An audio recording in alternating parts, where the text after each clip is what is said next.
Hello, this is Tony Curzon Price, and here is part 2 of the interview that I recorded with Antony Lerman in December 2012 around his book The Making and Unmaking of a Zionist. Part 1 is available on opendemocracy.net, as is part 3. The recording was made while we were sitting at the British Library, and hence some of the intrusive background noise in the recording.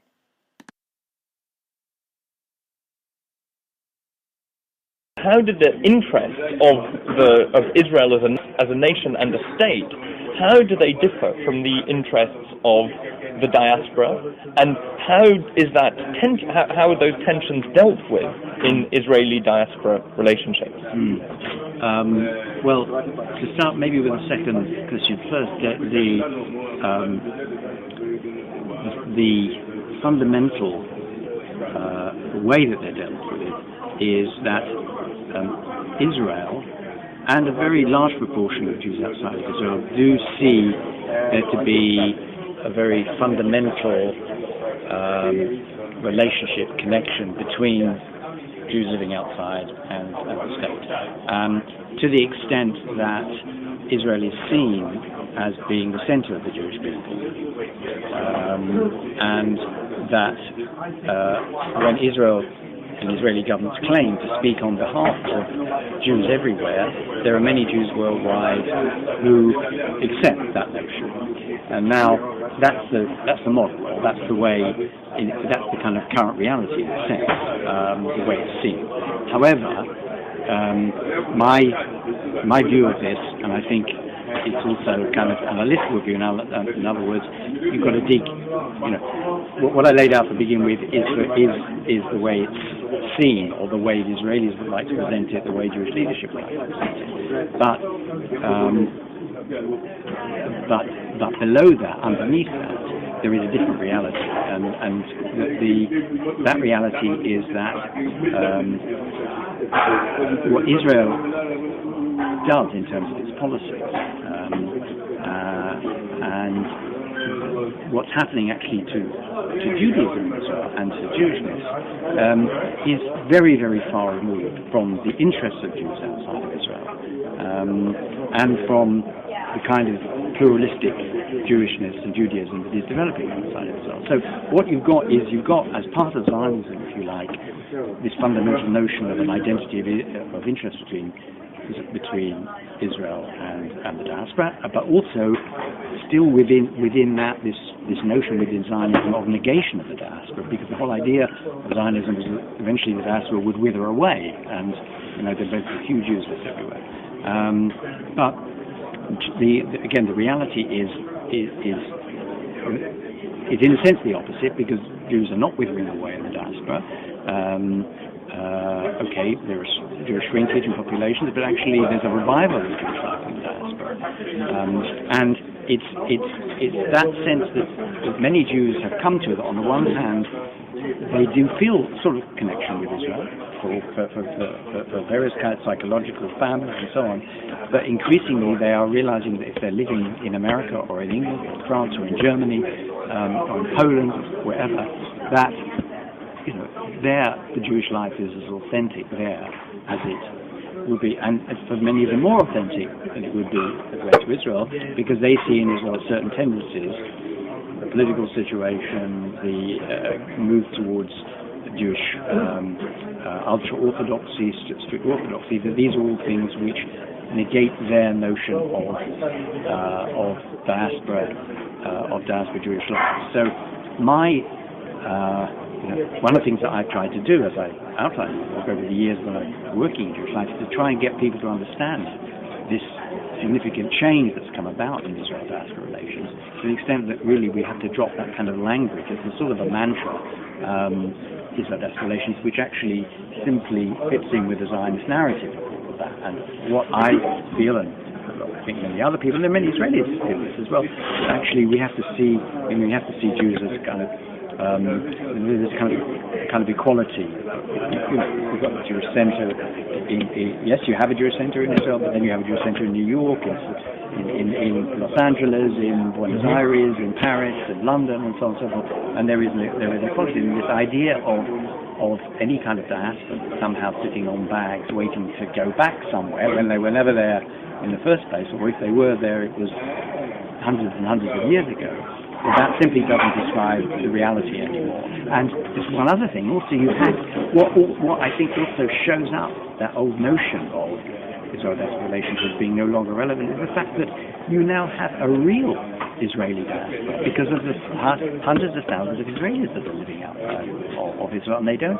Okay, some of them do mix a bit with Jewish communities, but a lot of them just keep themselves to themselves. So, which is the true diaspora? Really, the true Israeli diaspora are the Israelis that are living outside, not the Jews who never went there in the first place. Let's go back and tell me, how does that relationship between Israel and Jews everywhere, how does that play into the topic which has been so much part of the last 30 years, at least 10 years, of the relationship between criticism of Israel and anti-Semitism? That the idea that Jews are endangered everywhere is actually something which, of course, maintains the idea of of Israel as a state for Jews. Yes, well, you put it perfectly. I mean, indeed, it's in the interest, it seems to me, of the Israeli state and the Israeli government to be able to portray the situation of Jews around the world as being in danger, and to equate problems within Israel and the problems that Israel faces in the world and its international isolation, its struggle with the Palestinians and when it goes to war, to equate that with threats to Jewish existence generally, so that it will talk about what's happening, the rockets coming over from Gaza or any other threat that it feels. It will very quickly use a kind of language which implies that is coming because it's anti-Semitic, and it is anti-Semitic, therefore it's something which affects Jews everywhere, and indeed it does affect Jews everywhere in the end, because Jews are affected by what Israel does in response to perceived threats to its existence. And Jewish organizations monitoring anti-Semitism know this, that anti-Semitic incidents go up and down when there are conflicts in the Middle East. Of course, Israeli governments won't admit that actually it's because of actions that they take. Obviously, I'm not saying that they're deliberately going out to create anti-Semitism, although there is no right about it in the book. There is a side of Zionism which, of course, will use anti-Semitism, because obviously where there is anti-Semitism, then Zionism sort of makes more sense. But basically, Israel has, in a sense, exploited this phenomenon of anti-Semitism in order to try and hold on to Jewish support worldwide at a time, especially at times when it feels itself isolated internationally, because it's like having an extra ambassadorial arm, if you like, a kind of extra foreign ministry to have Jews around the world supporting it. That seems to me to be fundamentally against the interests of Jews worldwide. Yes, there are threats to Jews worldwide. I never deny the fact that there is some serious anti-Semitism around. But it is not as envisaged as described by Israel on the main. It's more complex, and it doesn't represent the kind of danger that the Israeli government likes to make out, because obviously there's a big existential danger to Jews worldwide. Then again, that they use that not only to justify Zionism ideology, but to justify the policies that they themselves are taking, as it were, on the front line of the threats, which are now very much conceived as being Muslim threats, which, yes, there is obviously Muslim opposition to Israel, and there is some anti-Jewish feeling among Muslims, but the kind of Islamophobic message that comes out from Israel and is sadly supported by certain Jewish leadership as well, which I think is very detrimental. But do you it is the case, isn't it, that the establishment of the State of Israel has in fact given Jews worldwide a sense of security, which after the Holocaust Well, it did. And before they did not have. I mean, there's a reality there as well. Absolutely reality, and it was a reality that my parents, my father, fought in the Second World War. He was captured in the retreat to Dunkirk and spent 3.5 years in a prisoner of war camp. And I came from a very Orthodox Jewish family. And after the war, my parents weren't Zionists, but I know my earliest memories and thoughts and things I heard about Israel were a sense that my parents felt that the establishment of State of Israel gave them a kind of a security, sense of pride to be Jewish once again after the terrible things that they knew had happened. So yes, there was a time when indeed Jews felt much more secure because of Israel. But actually in recent years, of course, because there has been increase in anti-Semitic incidents around the world in various countries, and because Jews care about Israel, then when they hear strong anti-Israel rhetoric, that affects the way they feel about themselves. So this whole notion of Israel being a place of security or giving security to Jews has now become eroded and undermined to a great extent. That hasn't stopped people going to live in Israel. There are still people who, particularly Orthodox Jews, who still emigrate to Israel. But this notion of this being a very safe place, I mean, you just have to look at the reality. If you're living in southern Israel, it's not particularly safe. Not many people have died as a result of the rockets coming from Gaza. But it's terrible for people living there because they're living in this terrible state of insecurity. But nevertheless, it still has the sense as the kind of ultimate insurance. The ultimate insurance is you have your own state and you have the right to return to that state. Yes. And that is there's sort of that's wonderful in a sense. I mean, things would be very, very, very different without that insurance policy, wouldn't they? For the identity and the lives of many Jews worldwide. Yes, I don't know. Again, I think you could have said that with absolute confidence 30 years ago, but we're now much further forward from that in the sense that, as I was saying before, Jews who are living outside of Israel, the vast majority of them. I mean, let's just take Germany, for example. The post-war German Jewish community, which is in a terrible state, did revive a bit. Some German Jews came back, not many. Those Jews that came to Germany came from other places. But the German Jews always saw themselves for decades as sitting on bags, basically waiting to go to Israel. They were just there in Germany to be the voice of conscience to the Germans about what had been done, to sort of say, look, you did this to us, but we're still here, so we're only here to make you face up to your responsibilities. But that's now gone. There's still a residual element of that attitude among Jews in Germany. But now Jews in Germany, they say, no, we're not sitting on bags. We're here in Germany. This is where we're making our lives. So what I'm saying is that despite there has been this increase in anti-Semitism to a certain degree in various countries in the world, generally Jews feel much secure. They've made their minds up about where they're going to live. So therefore, the role of Israel as this safe haven, as the place that we go to. I mean, how many Jews are going there now because there are threats elsewhere? Minuscule amount, if any, right? And okay, maybe because there's a Jewish community in Iran, which is actually looked after quite well because obviously Ahmadinejad, the president, doesn't love them necessarily, but on the other hand, they've got to be a bit sensitive. And so the Jews, but they could see a situation where they might be, but actually American Jews and even the French Jews who are facing perhaps more problems from threats than Jews elsewhere. But nevertheless, most Jews feel safe where they are, feel comfortable where they are, feel that they can deal with this threat. So the other thing, that there is a sense in which, okay, anti-Semitism may have worsened to some extent, but Jews are more experienced in able to handling it, and they've got the support of governments now, and the EU and major institutions and so on. So that role that you're describing, so yes, it's still there, and of course Israel likes to play it out, but actually doesn't play in reality it doesn't have the impact as it once did.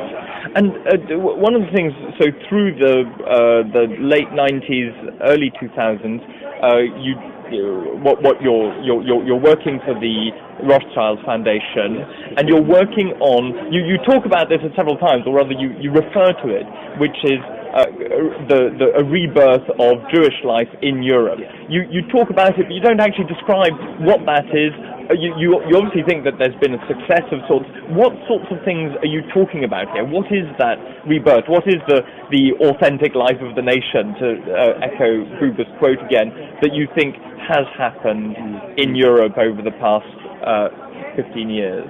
Yes, probably a bit longer, going back really to the late 1980s. It began. Okay, to the beginning of the end of the Cold War. Yeah, I don't write it about it. I would have loved to have written about it in the book. And actually, in the first draft of the book, which was twice as long, I did have more on that. But in the end, I had to focus on Israel Zionism. So obviously, I mentioned things. But what it does make it makes the book feel that there's a lot of criticism, but the positive side of the story is not really told in the book. So and the positive side of that is that actually there has been an amazing revival of Jewish life in many ways, both religiously, certain kinds of Jewish religiosity. I don't necessarily like them all, but certainly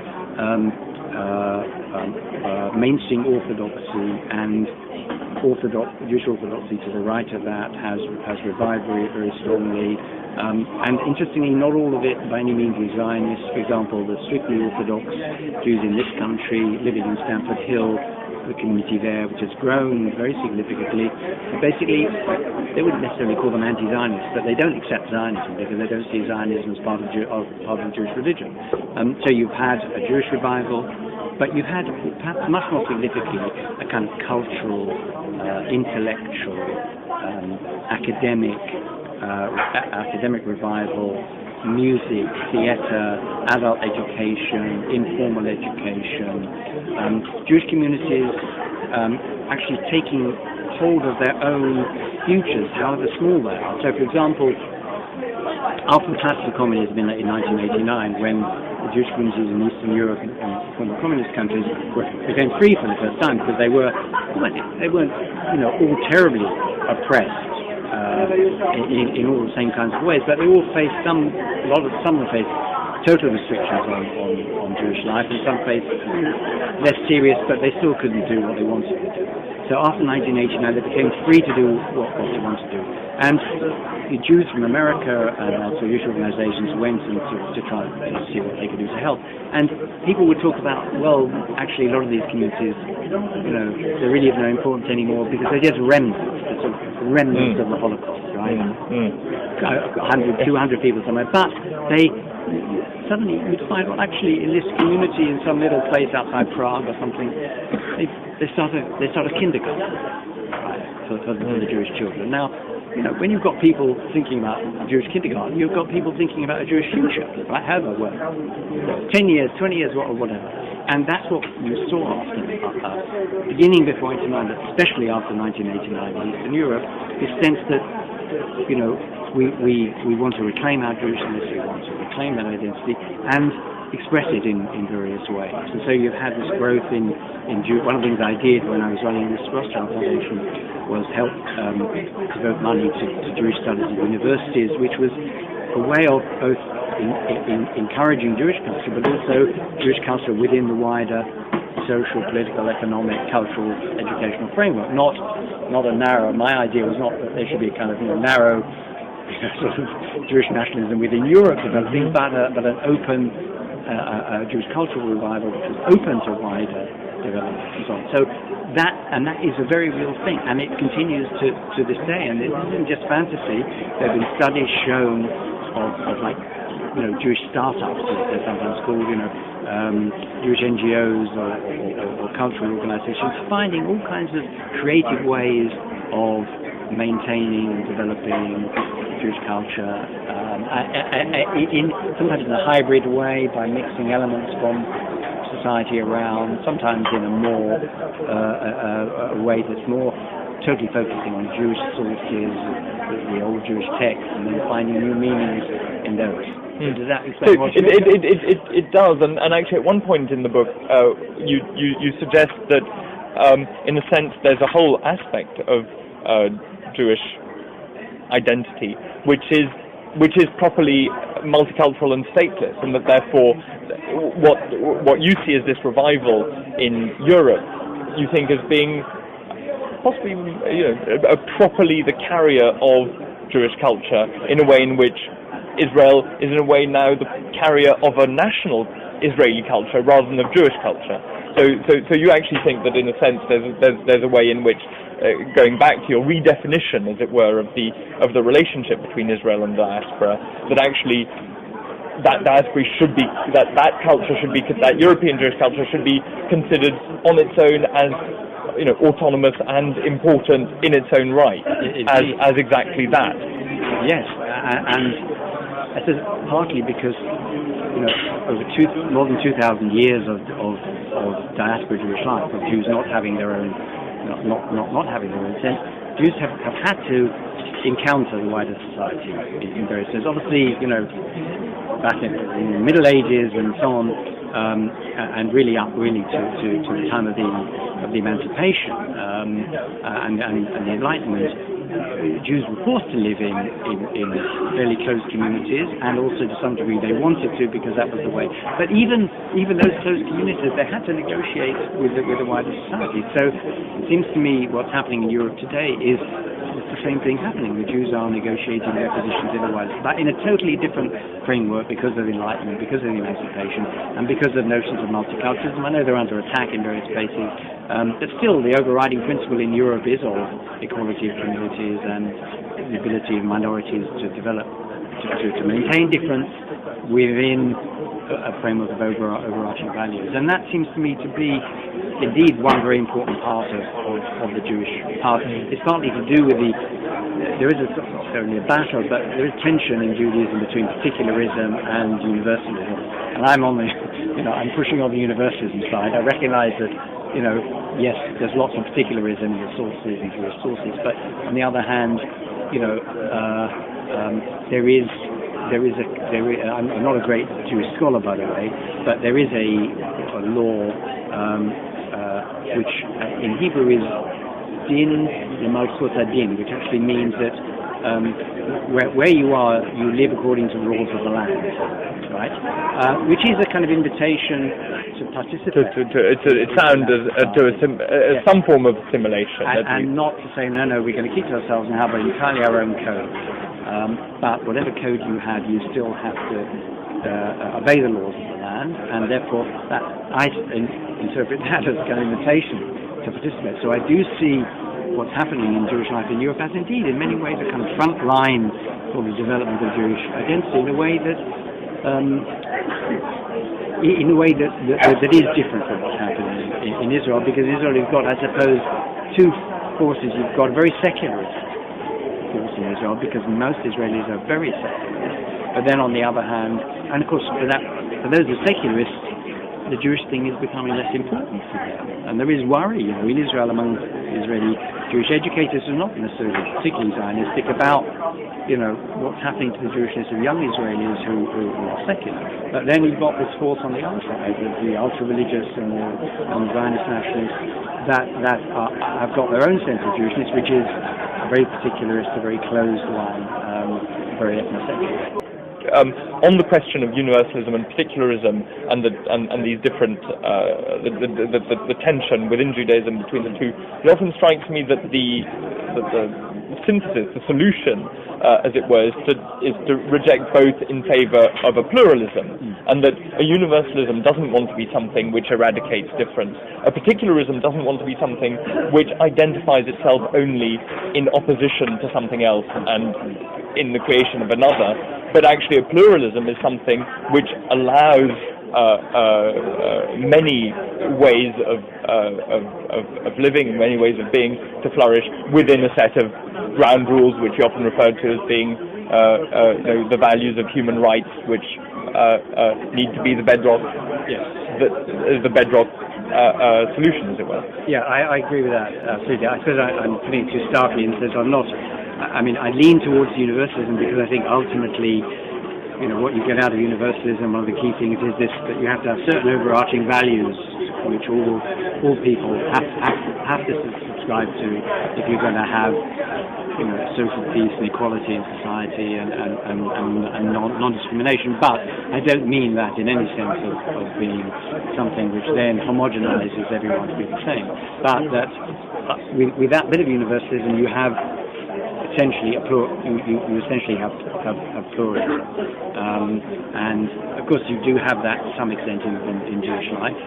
I mean, the reality is of a pluralism because just if you look at the Jewish denominations, you've got strictly Orthodox, you've got the mainstream Orthodox, you've got Reform, you've got Liberal, you've got a whole variety and all kinds of entirely non-religious Jews who feel some sort of Jewish identity. Absolutely, but that de facto pluralism, which at one time looked as if it was going to become more the dominant, I wouldn't say ideology, but the dominant culture, if you like, say in the 90s, is constantly under challenge today because of the sense among certain Jewish leaderships and the sense among the more orthodox religious authorities that feel they're in a stronger position now to exert their authority, that pluralism is not a good thing as a value. It's not a value.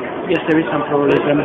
They're ready to tolerate it to some degree, but actually they'd rather it not be something which is what characterizes Jewish life. And going along with that is the Israel thing, because what's rolled into that for many people is a solidarity and a consensus around Israel, which shouldn't be questioned, about which there shouldn't be, they shouldn't have pluralism of attitudes about Israel.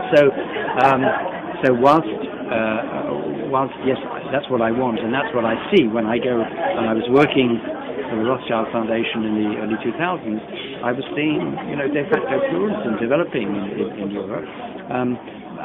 But it's under attack, and also I think the problem there is also, when Jews are talking about equality and non-discrimination, talking about anti-Semitism, and arguing, in defense of Israel, their lack of the attack against pluralism within the Jewish world is something which weakens the Jewish case. I don't mean weakens the Jewish case in any sense of justifying anti-Semitism, of course not, but weakens the Jewish case for defending Israel in its current form with the state as it is at the moment, which is effectively discriminating against Arabs. There's a real, you describe this a lot, which is European Jews in favour of the EU, supporting the EU's essentially multinational, multicultural model of getting along together and of identity, supporting that very strongly, and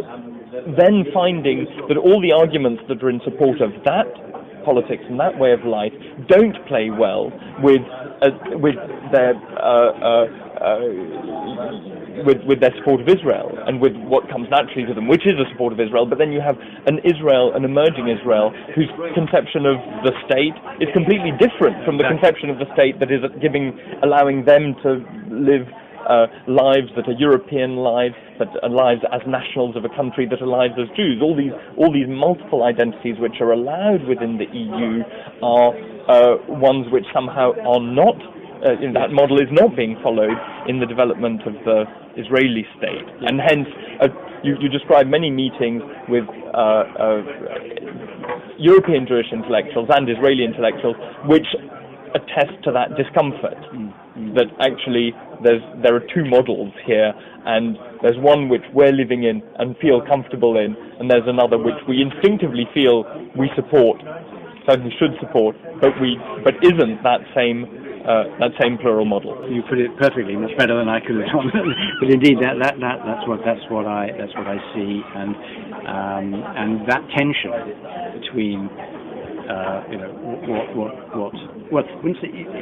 wouldn't say necessarily today that many Jews. I think there are fewer Jews who are supporting what the EU represents today than there were before. And indeed, and that's partly because the EU is now seen among certain Jewish leaderships as a source of negative forces against Israel's interests. Against Israel's interests, which they see and pro-Palestinian, yes. And that the EU's, seeming openness to, for example, allowing Turkey into the European Union and therefore, quote unquote, the Muslim hordes to come into Europe. That therefore this is not an institution which is really acting in Jewish interest. That was very different 20 years ago. There was a much greater consensus among Jews as far as the positive nature of Europe. And there is that tension between, as I say, those Jewish intellectuals that I had discussions with, and still do have discussions with, who see, Europe equality and multi-dimensionality, accepting multi-identities, that supporting that and supporting the status quo in Israel, which is very much the opposite of that, as being